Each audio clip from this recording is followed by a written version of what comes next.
today on the line from the United States by James Perloff, a guest that you will remember from previous conversations here on the Corbett Report, talking about his books Truth is a Lonely Warrior and The Shadows of Power, as well as conversations that we've had on the Lusitania and Pearl Harbor. And he has done a lot of very interesting research over the years, so I hope you will be familiar with his work at jamesperloff.com. And you might remember he is also the writer of the Shadow Ring documentary that we were recently talking about with Austin Green. So James Perloff, it's great to have you back on the program today. And great to be back on what may be the #1 alternative media show. You flatter me, sir. All right. Well, it is the 25th of June, at least in Japan at the moment. So let's talk about an event that is resonant on this date that most people probably won't even think about or know about. But this is the anniversary of the beginning of the Korean War. And this is the 65th anniversary, the Korean War starting back in 1950. And the Korean War is often known as the Forgotten War, and I think appropriately so, because it is not only forgotten in the mainstream world, but also in the alternative world. There isn't a lot of good research out there about the Korean War and alternatives to the official story. So on that note, I will commend to the listeners and viewers your very illuminating piece, The Korean War, Another Conflict That Served the Illuminati Agenda, that is up on jamesperloff.com. The link will be in the show notes so people can go and read this for themselves. It goes into a great degree of detail deconstructing the official mythos of the Korean War. But James, it strikes me that since there are, I'm sure, a lot of people in the crowd who know of the Korean War but don't know much about it or what it was really about or what was happening, let's start today by just going over what the official line was on the Korean War, and then we'll start to pick that apart. Why are we told the Korean War happened? Well, to defend freedom and democracy, as the usual reasons. The war began, as you mentioned, 65 years ago today, and it began with the invasion of South Korea by North Korea, heavily armed forces, and U.S. troops came to the rescue of South Korea, but under the authority of the UN. And so this was a UN war, and General MacArthur was able to make a brilliant landing at Incheon. That's one of the more remembered military events of that war. He drove the North Korean forces back almost to the Yalu River, which marked the border of China, and then communist Chinese troops poured into the war. MacArthur was fired over conflicts he had with President Truman. The war ground on until 1953, ended in stalemate, with the north-south borders being established at pretty much where they originally had been at the 38th parallel. That's right, and that's an interesting narrative for a lot of reasons. For example, the idea that this fits into that domino theory that was prominent in the early Cold War, that Korea would be the next domino, and if we let South Korea fall, then the commies would take over everything, which is immediately and on its face a ridiculous proposition, because of course who was given the right to set up a communist dictatorship north of the 38th parallel? It was Stalin, in an agreement with Roosevelt. Let's talk a little bit about that agreement. That's right. So many of the wars that we fight, it turns out that we actually created the circumstances that brewed the war to begin with. And so the Korean War really does trace back to American foreign policy in the Second World War, when we were fighting a two-front war against Japan and Germany in Asia and Europe. Stalin, of course, was fighting a one-front war, as tough as it was, against Germany. And at the Tehran and Yalta conferences, the big three conferences, Churchill and Roosevelt and Stalin, Roosevelt asked Stalin if he would break his non-aggression pact, which he had with Japan, and enter the Pacific conflict, the Asian conflict, fighting against the Japanese. And Stalin agreed, but he had big conditions. He wanted the United States to give him all the tanks and trucks and munitions that his Far Eastern Army would need for that, and Roosevelt agreed.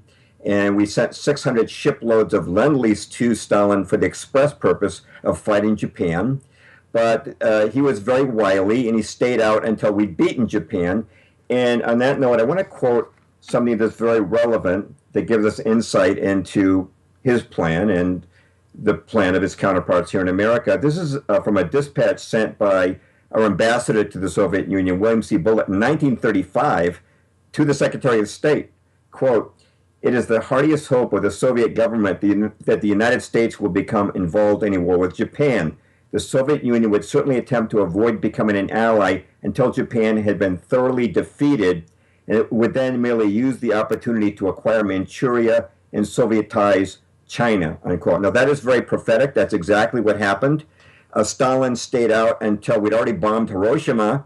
There was no need to invite Stalin in at this point. We did not need him to win the war. He was given control of North Korea as the co-victor of this war, which he had really almost nothing to do with winning at all.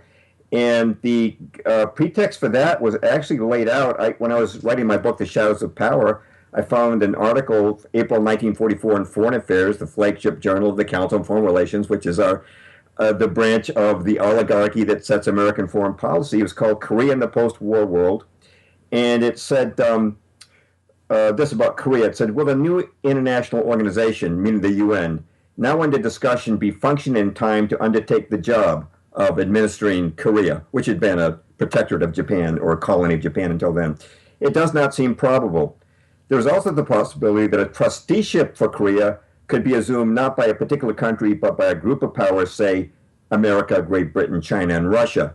And of course, unquote. And of course, what happened was China and Britain stepped out, and it fell to America and Russia. And that agreement was worked out in a meeting between Stalin and Harry Hopkins, who was an agent both of Bernard Baruch and of Stalin, because I'm sure you've run across this book at some point from Major Jordan's diaries. Major George Racy Jordan was a Lend-Lease expediter who documented that Harry Hopkins was sent the Soviets the blueprints and the materials for their first atomic bomb. But that deal was worked out, and Stalin became the trustee or guardian of North Korea. And of course, he set up a massive army, well-equipped army under Kim Il-sung. So it was our policy making that generated the atmosphere that this war was generated in. Well, you raised the important point of the 600 shiploads of supplies sent to Stalin for his participation in the Japanese war, which is ridiculous because, as you say, it was completely unnecessary. But beyond that direct and obvious and on the record help, there was also of course, the behind the scenes help that had always undergirded the Soviets' military power. And I'll just take the liberty of quoting Anthony Sutton from The Best Enemies Money Can Buy. In Korea, we have direct killing of Americans with Soviet weapons. The American casualty roll in the Korean War was 33,730 killed and 103,284 wounded. The 130,000-man North Korean army, which crossed the South Korean border in June 1950, was trained, supported, and equipped by the Soviet Union, and included a brigade of Soviet T-34 medium tanks with U.S. Christie suspensions. The artillery tractors were direct metric copies of Caterpillar tractors. The trucks came from the Henry Ford Gorky plant, or the ZIL plant. The North Korean Air Force has had 180 Yak planes built in plants with U.S. Lend-Lease equipment. These Yaks were later replaced by MiG-15s, powered by Russian copies of Rolls-Royce jet engines sold to the Soviet Union in 1947, which I think just gives a flavor of the fact that the Soviet military prowess was completely and totally supported and undergirded by Western technology transfers that had been going on since the 1920s and leading up to the point where they could support that North Korean army in that conflict. So again, Western participation absolutely was behind this Korean conflict on both sides. And of course, that leads us to the question of who. Who did this and why? And I don't think we'll at all be surprised to find out about the institutional involvement of the Council on Foreign Relations in all of this, but perhaps you can elaborate on that. Yes, and just to follow up on your comments there, it certainly reminds me of ISIS and how we armed and trained ISIS. And so we see this continuity of the United States generating its own enemies. But in terms of the Council on Foreign Relations, this was very much their baby, their war. And I want to comment that this was a war that was foreseen. The United States, as you pointed out, the North Koreans were heavily armed. They had, I believe it was actually 380 T-34 tanks, and they had 450 bombers and fighters provided by the Soviet Union with the help of this U.S. technology. Now, when the United States left South Korea, they didn't have one tank. They didn't even have one anti-tank gun. Their Air Force consisted of 22 planes of very limited fighting capacity. So it was obvious that war was going to break out. And it was affirmed by General Albert C. Wedemeyer, who was sent on a fact-finding mission in 1947. And his report was suppressed by Secretary of State General George Marshall and President Truman, so the people of America and the Congress didn't find out. But when he retired from the military, he wrote this book, Wedemeyer Reports, and the exclamation point is on the cover, and the title was because he wanted to make sure people did get his report. But what he wrote in that report, he said, quote, the withdrawal of American military forces from Korea would result in the occupation of South Korea by either Soviet troops or, it seems more likely, by the Korean military units trained under Soviet auspices in North Korea, unquote. And of course, he was right. Now, in 1949, the United States pulled out of South Korea. Not an auspicious time to do so because Mao Zedong, that was also the year he consolidated communist control of China. So if you're Kim Il-sung, you're looking at the South. They don't have an army that can compete with yours. American troops are gone. Mao Zedong in communist China is backing your rear. He's got your back covered. So what does he do? January of 1950, he has a address that he gives to the Korean people, North Korean people, and he said this will be our year of unification. And he called for, quote, complete preparedness for war, unquote. Now, the State Department has to know this is going on, but how do we respond? 2 weeks later, Dean Acheson, Secretary of State, gives a very famous speech at the National Press Club, and he outlined the U.S. defensive perimeter, which included Japan, but he put South Korea outside of our defensive perimeter, which is given a direct invitation to Kim Il-sung to go ahead and attack, thinking there won't be a U.S. response. And of course, we know what eventuated from that. Well, let's talk a little bit about the fighting itself and some of the key events that actually prolonged this war well past the point where it would have otherwise drawn to a conclusion. And just quoting from your article, again, at jamesperloff.com, the backstage Illuminists controlling the American government had no intention of fighting communism. General Douglas MacArthur, commander of the UN forces, learned this the hard way. MacArthur not only succeeded in repelling the North Korean invasion, but following his soldiers' instincts, he pursued victory and liberated North Korea from communism nearly all the way to the Yalu River, which marks the border of China. At this point, Red China poured its troops into the conflict. MacArthur ordered the Yalu's bridges bombed to keep the Chinese out, but within hours, his order was countermanded by the Secretary of Defense, General George Marshall. Well, unfortunately, no surprise there for people who know about Marshall, but let's get a little bit into that interesting countermanding of orders. Right. This was the first time there had been a limited war, and this was completely alien to everything that MacArthur understood. Wars are normally fought to a conclusion of victory. Revolutionary War, victory over Britain, Civil War, not fought to a stalemate, the South surrendered. World War I, victory in the end for the Allies over the Central Powers. World War II, which MacArthur had just experienced, victory over Japan and Germany. So his intention was to defeat the enemy. But what the Council on Foreign Relations had in mind was a policy laid out by George Kennan in Foreign Affairs, the journal of the Council on Foreign Relations, called containment. We weren't fighting for victory, we were fighting for stalemate. And what he said when he learned of General Marshall's order, it was General Marshall who had betrayed the men at Pearl Harbor by not passing on warnings about the Japanese attack, and who had also gone to China as Truman's emissary and really manipulated the Chinese victory there. Very much had a great deal to do with that. And I have an article on that called China Betrayed, which you can link to from my website. And a great book on that is How the Far East Was Lost by Dr. Anthony Sutton, who used to chair the history department at the University of Dallas. But here's what MacArthur said when he learned that he could not bomb the bridges of the Yalu, which allowed the Chinese troops to come in. He said, quote, I realized for the first time that I'd been actually denied the use of my military power to safeguard the lives of my soldiers and the safety of my army. To me, it clearly foreshadowed a future tragic situation in Korea and left me with a sense of inexpressible shock, unquote, General MacArthur.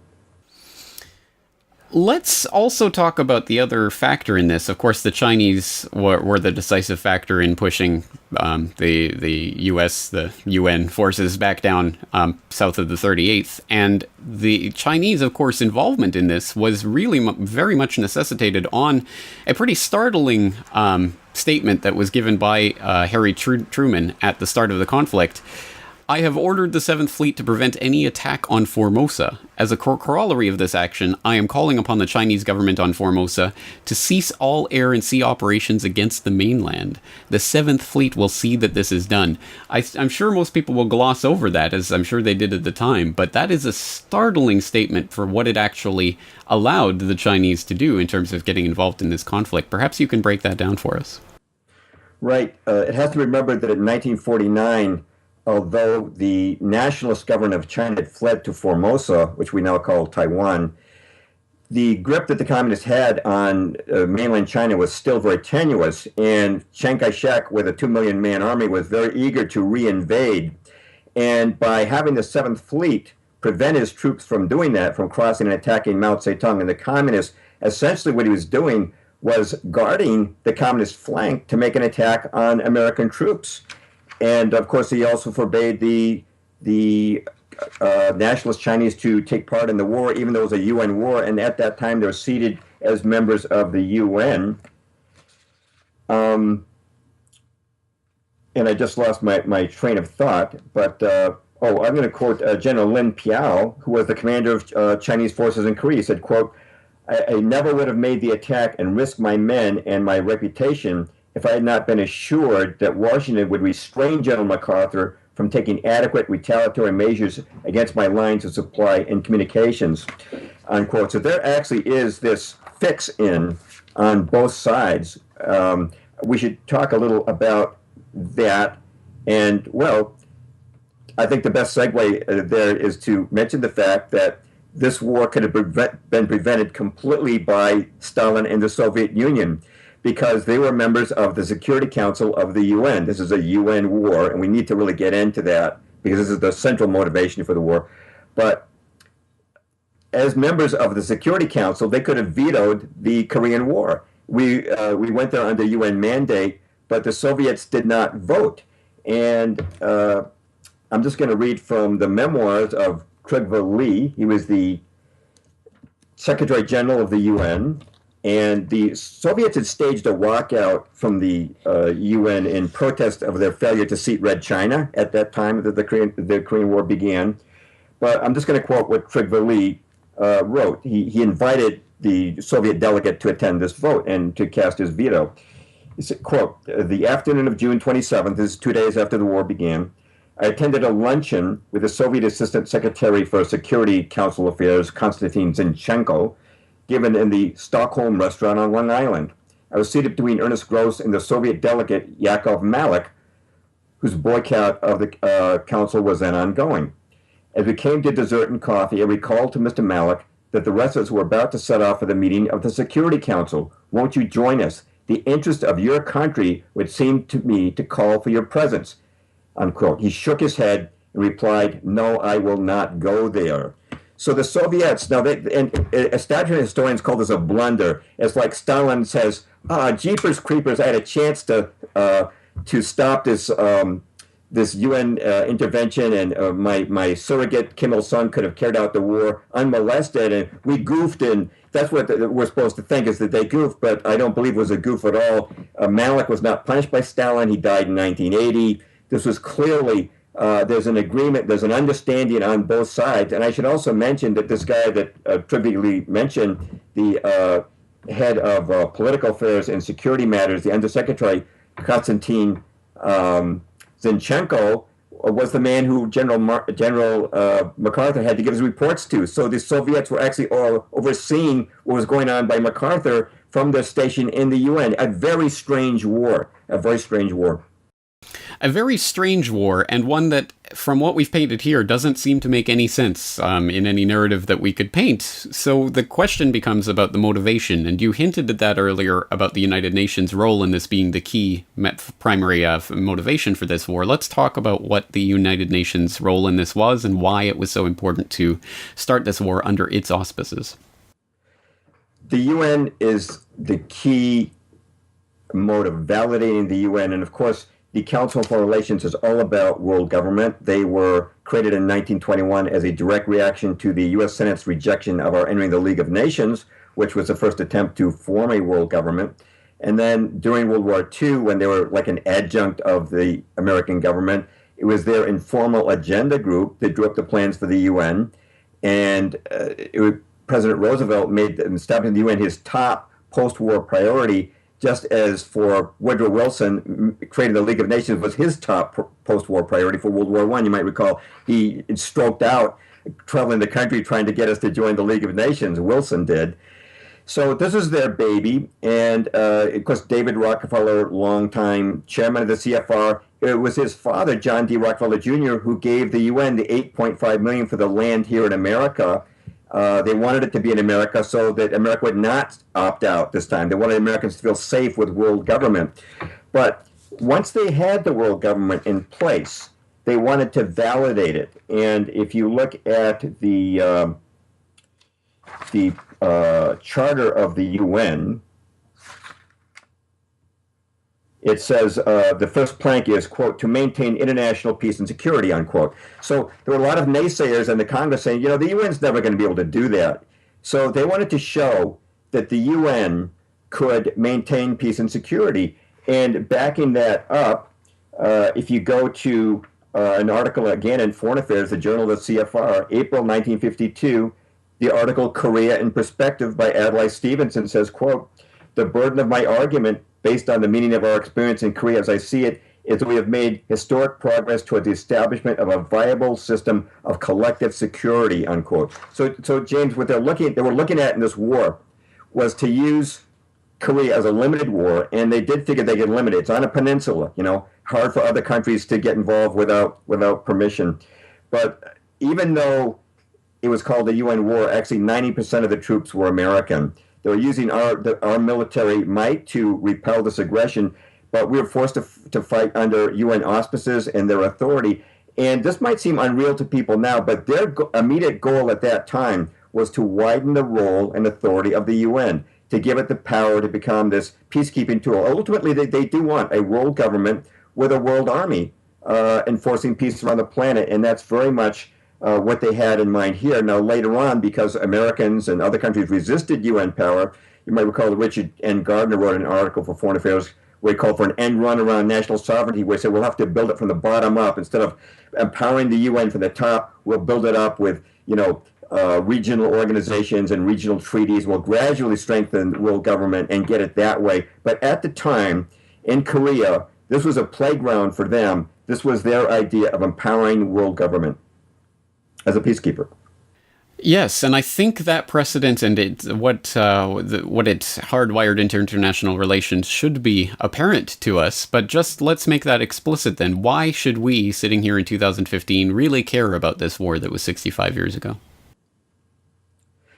Because of the continuity, and that's why I wrote my book, Truth is the Lonely Warrior, is because to understand the present, we really need to understand the past. And for Korea, you might recall that when we went to war with Iraq, President Bush and Colin Powell were summoning UN Resolution 1441 as their mandate. So they're still doing that today.